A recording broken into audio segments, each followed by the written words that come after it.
Doctor Zafar, Vinod ji, Ajay ji दोनों की बात आपने सुनी।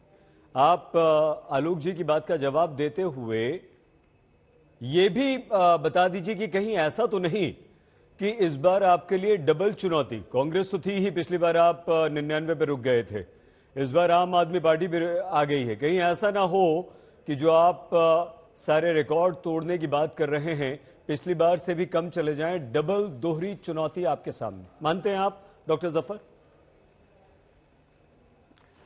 बिल्कुल नहीं, बिल्कुल नहीं। अगर आप जमीनी हालात देखिए पूरे गुजरात में, तो आपको एक ही आवाज सुनेगी, किसी से भी पूछिए, एक ही आवाज सुनेगी कि वो चाहते हैं भाजपा को वापस लाना। एंटी इनकम्बेंसी कोई चीज नहीं है, प्रो इनकम्बेंसी हर जगह दिखेगी आपको। ये मैं जब कहता हूं कि इतिहास रचेगा, तो ये बिल्कुल रचेगा, इसलिए कि आपको पूरे गुजरात में आपको एक ही जगह, हर जगह आप देखिए तो सिर्फ भारतीय जनता पार्टी का नाम, और लोग चाहते हैं। उसकी वजह एक है कि आप देखिए जब उनके समय का जो डेवलपमेंट था और जब पिछले जो हमारे समय में जो डेवलपमेंट हुआ है, और कांग्रेस ने क्या क्या किया है वो आपको ही पता है। आप देखिए कांग्रेस के लोग, राहुल गांधी उसके साथ घूम रहे हैं, मेधा पाटकर के साथ, उनका क्या रोल रहा है आपको सरदार सरोवर के इसमें। लोगों को जब पानी की कमी थी, उस वक्त के मुख्यमंत्री जी पूरी कोशिश कर रहे थे, लेकिन आड़े कौन आ रहा था? मेधा पाटकर। और आज राहुल गांधी जी के साथ वो घूम रही। प्रदेश की जनता देख तो रही है। दूसरी बात मैं कहना चाहता हूं, इतने साल लटका के रखा, जब उसकी ऊंचाई बढ़ानी थी सरदार सरोवर डैम की, तो लटका के रखा, नहीं दिया परमिशन, इसलिए कि गुजरात की जनता को पानी नहीं देना था। उन्होंने सिर्फ नारा दिया था कांग्रेस ने, बिजली, सड़क, पानी, वो देने का काम किसने किया? भारतीय जनता पार्टी ने किया। आज जरा देखिए वहां ऊंचाई, प्रधानमंत्री जब बने, मुख्यमंत्री जी से प्रधानमंत्री, 17वें दिन जो है हाइट उन्होंने 17 फीट, 17.5 फीट हाइट बनाने का परमिशन 17वें दिन दे दिया। आज जल से नल, नल से जल जो है पूरा प्रोग्राम पूरे प्रदेश में फैल गया है। उसके बाद हर जगह हम दे रहे हैं। आप देखिए जो आज किसानों को 57 लाख किसानों को हमने जो उनके डायरेक्ट बेनिफिट ट्रांसफर के थ्रू उनके अकाउंट में पैसा दिया है।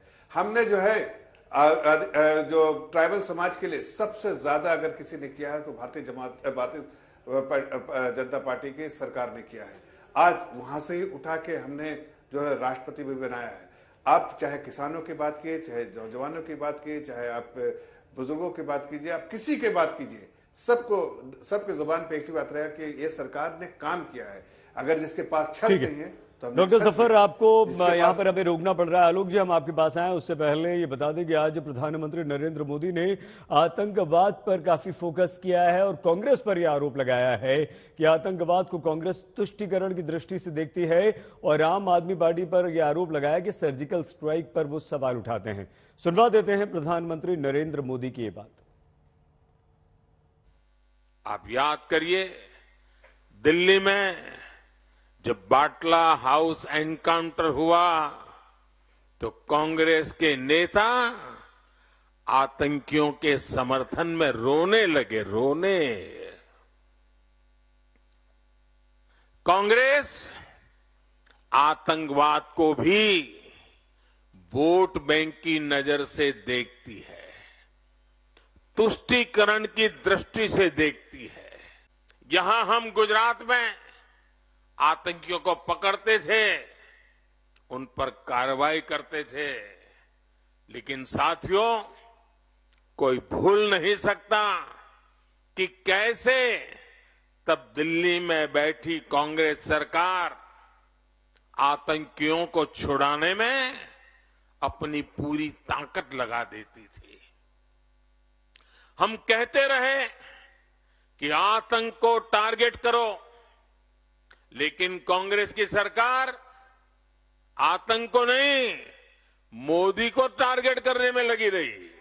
मुंबई में जो हुआ वो आतंक की पराकाष्ठा थी, लेकिन हमारा गुजरात भी लंबे समय तक आतंक के निशाने पर रहा है।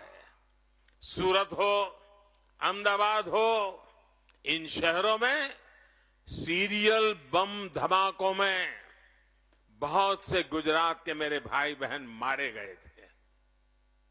कुछ महीने पहले अहमदाबाद कोर्ट ने इन गुनहगारों को गंभीर सजा दी है। गुजरात चाहता था कि आतंक का ये खेल खत्म होना चाहिए। भाजपा सरकार ने यहां गुजरात में आतंक के स्लीपर सेल पर बड़ी बारीकी से कार्रवाई की।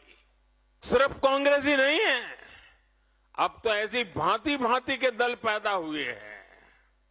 ये दल भी शॉर्टकट की राजनीति में यकीन करते हैं।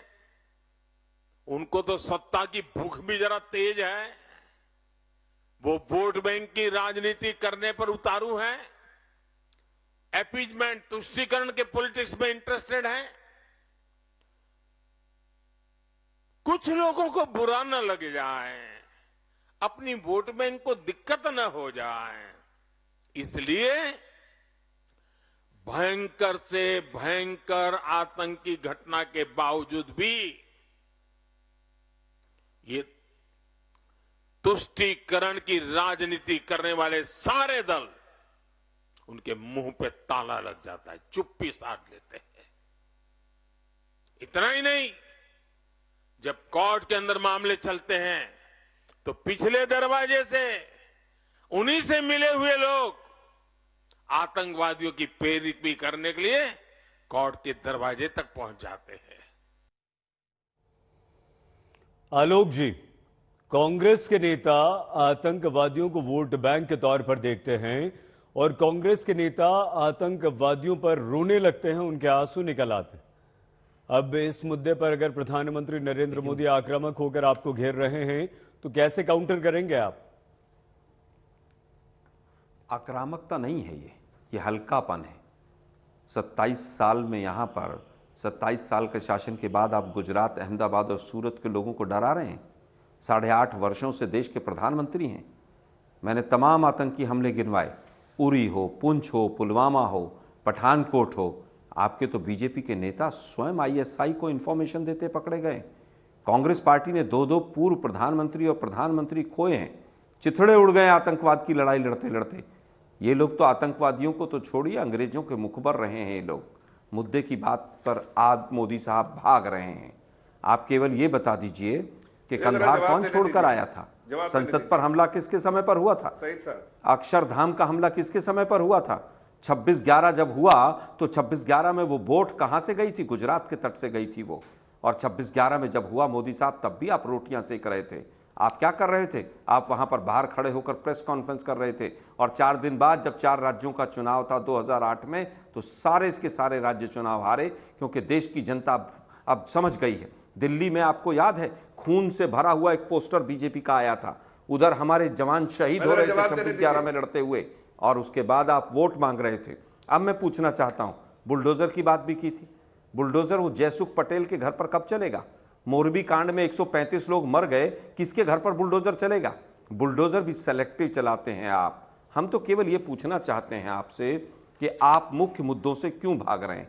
मोदी साहब, मुझे बड़ा हल्कापन लगा देश आ रहे हैं जफर भाई, आप ही के पास तौर पर मुझे बहुत एक नागरिक के तौर पर मुझे बड़ा आज बहुत दुख हुआ मुझे कि एक देश के प्रधानमंत्री जो अपने आप को 56 इंच और लाल आंख और पता नहीं कौन कौन सी संज्ञाएं देते हैं, आज वो देश की जनता को डरा कर वोट मांगना चाहते हैं।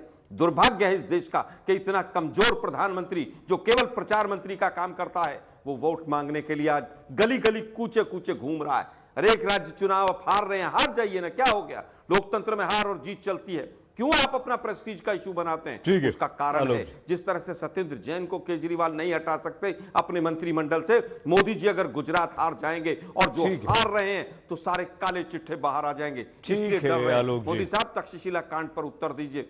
70 से ज्यादा जो लोग लट्ठा कांड में मरे उस पर उत्तर। आलोक जी, चलवाइए जयसुख पटेल के यहाँ वो मोटा पैसा। एक सेकंड डॉक्टर जफर, अमेरिका में डॉक्टर जफर, एक सेकंड प्लीज। आप लोग आलोक जी बस कीजिए, हो गया।